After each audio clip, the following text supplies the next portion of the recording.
Alors, ici, pour cette somme, alors Wn, c'est 1 sur n, racine unième de 2n factoriel sur n factoriel. Alors ici, le but, c'est de l'écrire sous la forme 1 sur n, la somme de f de k sur n. Alors ici, premièrement, on doit se calculer ce truc-là à l'intérieur de ça.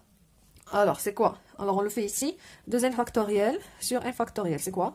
Alors, 2n factoriel, c'est 1 fois 2 fois 3 fois jusqu'à fois n.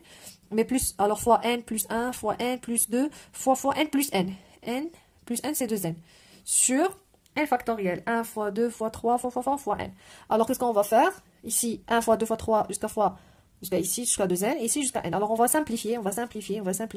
Il nous reste n plus 1 fois n plus 2 fois n plus 3 fois jusqu'à fois n plus n. n plus n, c'est exactement 2n. Alors, c'est le produit de k allant de 1 jusqu'à n, de n plus. Alors, c'est quoi ici le variable? C'est le deuxième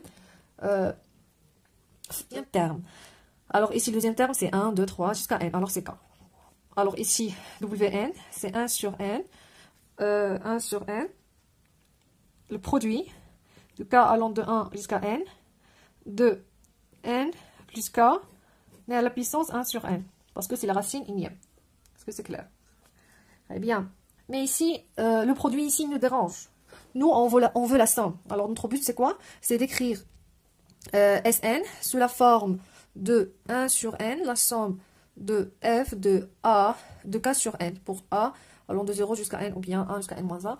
Alors ici, on a besoin de ce f. Alors ici, on a le produit. Pour transformer le produit en une somme, on utilise quoi? On utilise ln. Alors, ln de Wn, c'est ln de ce produit-là. Alors, c'est ln de 1 sur n plus ln de ce produit. Le produit de k allant de 1 jusqu'à n, de n plus k, 1 sur n.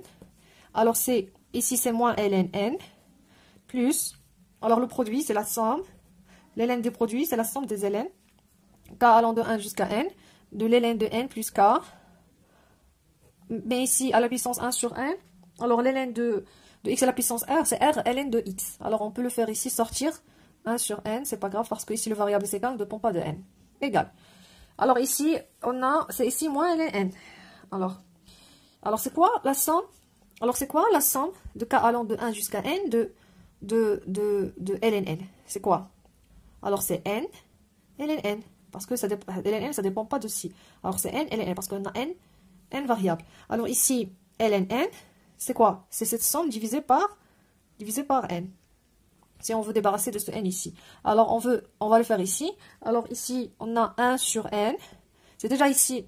On a besoin de 1 sur n pour faire facteur. Alors, ln n, c'est 1 sur n. La somme de ln n, mais avec le moins, de k allant de 1 jusqu'à n, plus 1 sur n. La somme k allant de 1 jusqu'à n, de ln de n plus. Alors ici, c'est notre but, c'est ça. Alors, toujours, n'oubliez pas le but.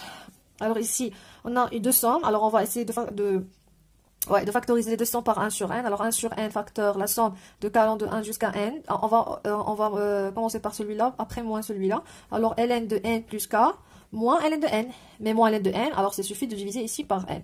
Fais le tout. Alors, c'est quoi? Alors, c'est 1 sur n. La somme de k allant de 1 jusqu'à n, de ln. Alors, ici, n sur n, c'est 1, plus k sur n. Alors, c'est exactement quoi? C'est exactement... Lorsque n tend vers l'infini, alors cette somme, il tend vers l'intégrale de 0 à 1 de f de quoi? De 1, de f de k sur x. F ici, c'est quoi? C'est ln de 1 sur x t de x. Je m'excuse. Et ici, l'intégrale de 1 sur n de ln de 1 plus x t de x. Alors cette intégrale, sa primitive, c'est ln de x ln de x t de x. Alors c'est égal à quoi? Alors ici, c'est évident. Alors, qu'est-ce qu'on va faire pour calculer ça? On va essayer de faire un changement de variable après intégration par partie. Alors, pour changement de variable, poser t égale à x plus 1. Alors, on a t de t, c'est exactement t de x. Et si x égale à 0, t est égal à 1. Si x égale à 1, t égale à 2. Alors, l'intégrale de 0 à 1 de ln de 1 plus x t de x, c'est exactement l'intégrale de 1 à 2 de ln de x t de x. Et pour cette intégrale, on a aussi multiplié par x', pour maintenant changement de variable. Alors, c'est les primitives de 2, c'est x ln x, entre 1 et 2, moins l'intégrale de 1 à 2, Alors, ici, x'. Alors, on prend x et on fait la dérivée de ln x. La dérivée de ln x, c'est 1 sur x. Alors, sur x, t de x. Alors, c'est x, ln x entre 1 et 2, moins l'intégrale de 1, c'est la primitive. Alors, ça égale à 1. Alors, la primitive de 1, c'est x entre 1 et 2. Alors, en 2, c'est 2 ln 2, moins 1 ln 1, c'est 0. Moins, ici, 2, moins 1. 2 moins 1, c'est 2 ln 2 moins 1. Eh bien, alors c'est ça, l'intégrale de 1 plus x, t de x. Mais ici, on a besoin de faire les calculs. Alors, ici, on va retourner à Wn. Alors, on a trouvé que Wn, ln de Wn, on a trouvé que c'est exactement quoi? C'est exactement, c'est ce qu'on a trouvé ici. C'est 2 ln 2 moins 1. Est-ce que c'est clair? Alors, je pense que c'est clair. Mais ici, on a besoin de la limite de Wn. Alors, ah oui, la limite de Wn, c'est cette intégrale. Alors, la limite ici, la limite de ln Wn, lorsque n tend vers plus l'infini, égale à 2 ln 2 moins 1. Alors, c'est ce qu'on a trouvé. OK?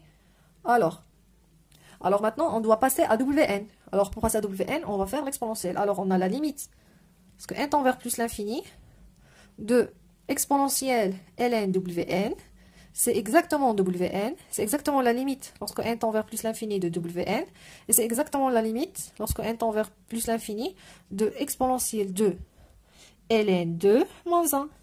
Alors ici, 2ln2, c'est ln2 à la puissance 2, c'est-à-dire ln4. Alors c'est la limite lorsque n tend vers plus l'infini de ça. Alors c'est exponentielle ln4 fois exponentielle moins 1, alors c'est exactement 4 sur exponentielle. Alors c'est ça la limite finale. Aujourd'hui, on a vu un exemple de Sandrine. Merci pour votre attention. À la prochaine. Bon courage.